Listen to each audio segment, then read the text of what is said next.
Hi అండి, welcome to Shailaja foods. మనం ఇప్పుడు రాతి ఉసిరికాయ పచ్చడి చేద్దాము. ఇది రాతి ఉసిరికాయ చెట్టు. మనం చిన్నప్పుడు ఎక్కువగా ఉప్పు కారం దంచుకొని తినేవాళ్ళం కదా.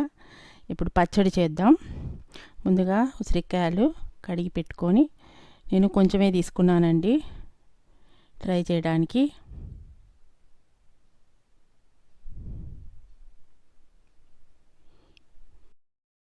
పొయ్యి మీద బాండీ పెట్టుకొని 2 టేబుల్ స్పూన్స్ ఆయిల్ వేసి ఉసిరికాయలు కాబట్టిన మటుకు పచ్చిమిరపకాయలు వేసుకొని కాసేపు మగ్గనివ్వాలి. ఎందుకంటే ఉసిరికాయలో ఉన్నటువంటి ఒగురు పోతుంది.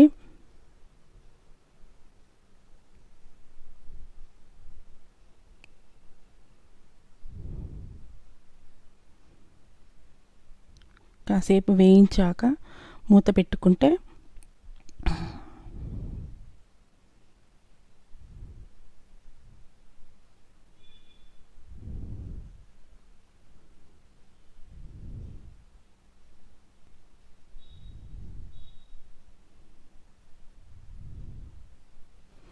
పక్కన స్టవ్ మీద కాస్త తిరగమాత గింజలు వేయించుకోవాలి. కాస్త మినపప్పు, ఆవాలు, ఇంగువ,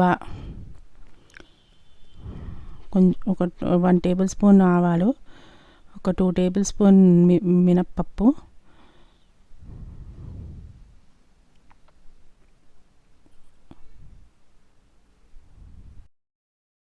వేయించుకున్నవి చల్లారాక రోట్లో ఉసిరికాయలని చిన్నగా నలగొట్టాలి. ఎందుకంటే దాంట్లో విత్తనాలు ఉంటాయి కాబట్టి పైపైన నలగొట్టి దాంట్లో ఉన్న విత్తనాలు తీయాలి. నేనైతే రోటి పచ్చడి చేద్దాం అనుకుంటున్నానండి.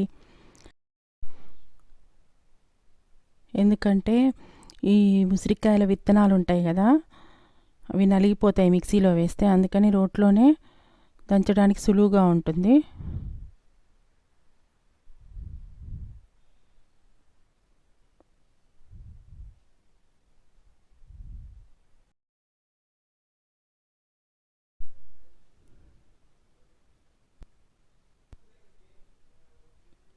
తర్వాత పోపు గింజలు వేసుకొని దంచుకోవాలి.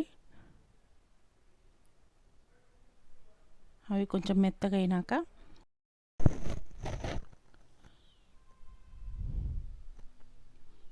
వేయించుకున్న పచ్చిమిరపకాయలు,